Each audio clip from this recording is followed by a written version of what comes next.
ये काफिला घर लौट रहे लेबनान के उन नागरिकों का है जो 2 महीने तक अपना घर बार छोड़कर मुल्क के दूसरे इलाकों में शरण लिए थे।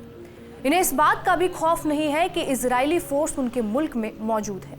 इन्हें इस बात की तसल्ली है कि सीज फायर का ऐलान हो चुका है। बैरूत, सिडोन, गाजिए और टायर शहरों से ऐसी तमाम तस्वीरें सामने आ रही हैं जहां हजारों लोगों को अपने आशियाने की तरफ लौटते हुए देखा जा सकता है। 23 सितंबर को इजरायली हमले के बाद हजारों लेबनानी नागरिक साउथ की तरफ चले गए थे।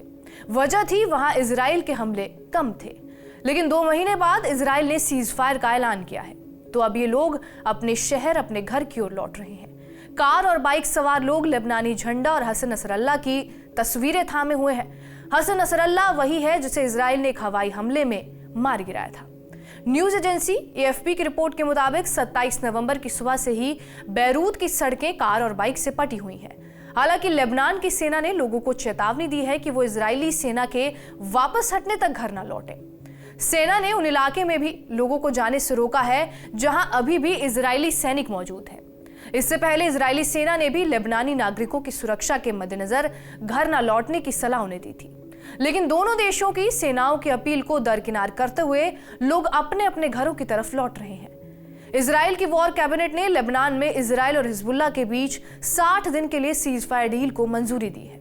इस मुद्दे पर 26 नवंबर की देर रात कैबिनेट मीटिंग बुलाई गई थी, जिसमें सीज फायर प्रस्ताव को 10-1 से मंजूरी मिल गई। इजरायली पीएम बेंजामिन नेतन्याहू पहले ही सीज फायर के प्लान को मंजूरी दे चुके थे और नेतन्याहू ने सीज फायर समझौते की मंजूरी से पहले एक वीडियो जारी किया। इस वीडियो में उन्होंने हिजबुल्ला के साथ सीज फायर समझौता करने के पीछे 3 वजहें बताई हैं। सबसे पहली वजह है ईरान पर ध्यान केंद्रित करना, दूसरी वजह है थके हुए रिजर्व सैनिकों को आराम देना और तीसरी वजह है हमास को अलग थलग करना। नेतन्याहू ने कहा कि हमास हिजबुल्ला पर भरोसा कर रहा था और उन्हें यकीन था कि हिजबुल्ला के लड़ाके उनका साथ देंगे, लेकिन अब वो अकेले रह गए हैं। अब उन पर दबाव बढ़ेगा, इससे इजरायली बंधकों को छुड़ाने में मदद मिलेगी। हालांकि नेतन्याहू ने यह भी चेतावनी दी है कि अगर हिजबुल्ला इजरायली बॉर्डर के पास हमला करने की कोशिश करता है या फिर इस इलाके में बुनियादी ढांचा तैयार करता है, सुरंगें खोदता है या इस इलाके में रॉकेट ले जाने वाला ट्रक लाता है, तो इसे समझौते का उल्लंघन माना जाएगा। लेबनान और इजराइल के बीच युद्ध विराम कराने में अमेरिकी राष्ट्रपति जो बाइडेन ने अहम भूमिका निभाई है। बाइडेन का कहना यह है कि उन्होंने सीज फायर के लिए नेतन्याहू और लेबनानी पीएम नजीब मिकाती से बातचीत की थी। दोनों देशों के बीच 27 नवंबर की सुबह 4 बजे से युद्ध विराम हो गया है। बाइडेन का कहना यह है कि सीज फायर का मतलब हमेशा के लिए जंग खत्म करना है। इजरायली सेना कब्जे वाले इलाके लेबनानी सेना को सौंपेगी ताकि हिजबुल्ला फिर से उन इलाके में अपना कब्जा ना जमा सके।